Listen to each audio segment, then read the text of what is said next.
Power only, pros and cons. That's today's topic. It works sometimes, but not all the time. So it just depends on the market. How do you feel about it, Mike?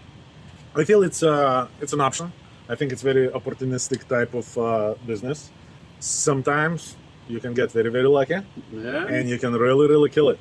Because if somebody is in the distress and we need to move that load or that equipment or that power generator for some hurricane emergency or whatnot, a lot of times we will be paying premium.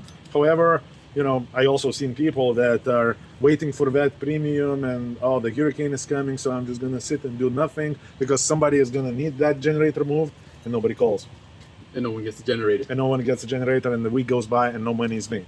Yeah, I mean, in this environment now, right now, what we're kind of seeing out there is also things that change the game is availability of these trailers. I'm not saying it's a bad thing, but you find I'm starting to get an uptake in calls of guys actually sitting a lot longer waiting for a load when they're doing power only.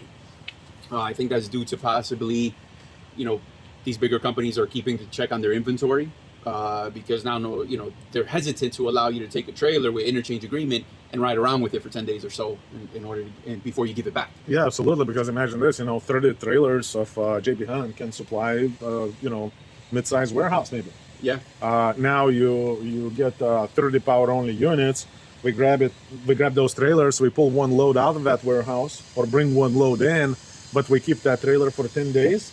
Now JB Hunt is running out of trailers, and believe it or not, even JB Hunt, yes, we are priority and whole 9 yards, but we are struggling with ability to get trailers, and also the price of trailers just keeps on going up. Yeah, I mean that you don't see anything slowing down right now. So it's food for thought. We're not saying it's the worst thing to be environment to be in, but I'm not saying it's the best either, because with that comes all other sorts of problems. You might be dropping and hooking, grabbing other trailers. Do you even have permission to use that trailer? That's another thing that's been happening where, you're just picking up, giving your PO number or whatever the case may be, and now you got a trailer that you may or may not have permission to use. So it could get a little chaotic on that end. Yes, especially if you get into some kind of accident and fender bender and that trailer has load that's not authorized by the company that owns this trailer. Yeah. Now in some really deep shit. That's also an option. I remember back in the day as an owner operator, I worked for a company and we had this sweet contract with Schneider. We would pull the trailer one way, and according to the contract, we should have been coming back empty. Well, guess what? We never came back empty. We kept on loading those trailers and making double money on it. Yeah, the business was good, but guess what? It didn't last too long. We yanked that out from under us like in no time. And also, just because me personally as an owner operator didn't end up paying the price for what was done, I'm sure that the company may even had some financial losses because of that. Yeah, and to think that went away and no one will ever do that again, highly unlikely. You might be going through it now. Again, power only is not the worst thing in the world. It's a viable situation. It's a viable thing for a lot of guys. It's not all bad. Especially with Amazons and everything. It's a thing. It worked out. But now we see more and more, that trailer shortage starts affecting it, because before we used to not really run for Amazon because in our opinion, it just doesn't pay enough and it doesn't give us enough flexibility. Yeah. But now, guess what? We have a few trailers dropped at Amazon because now they want to work with us because guess what? We got trailers, and that's what matters. So here we go. That was not a thing a while back. So also the recruiting calls, have you noticed uptick in the recruiting calls for guys that used to do power only? Yeah, and what it is guys are suffering from either, one of them, they're using trailers they shouldn't be and they know about it. Number two, they're sitting a lot longer. Deadhead is probably always going to be about the same. It may increase here and there, but power only, it's always, we all know already, it's going to be higher deadhead. Yes, and by the way, to add on to this, the power only and deadhead, that goes hand in hand. You should not be looking at the deadhead as something like super bad, because to me, it's irrelevant.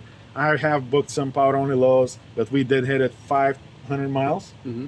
And man, it was worth every penny and every mile that we did hit it, because we got paid so much that it was worth it. So even if you're still, doing power only and it works out for you, how can you improve? You can open up your open-mindedness. Is that the word? Open-mindedness, yeah, absolutely. Towards deadhead. Forget the deadhead. Don't worry about how many miles it is. Look the total miles, load it in empty, and the total money. you will be so much more successful. So this is the tip for how to improve the power only. However, if that's beyond repair, where do we find us, Christian? Well, you can start by giving me a call at 863-342-5171. We're putting on some guys, got some decals ready for you. You know, if it's not working out on a serious note and you need dispatchers that have more creativeness, we got a little bit of the drop and hook stuff. It's a nice little combination of what we can do for you. Stop by the office. We're located south of Lakeland. We'll drop down the address right here. We're open to meet people, so come on down. All right, guys, what's the phone number again? 863-342-5171.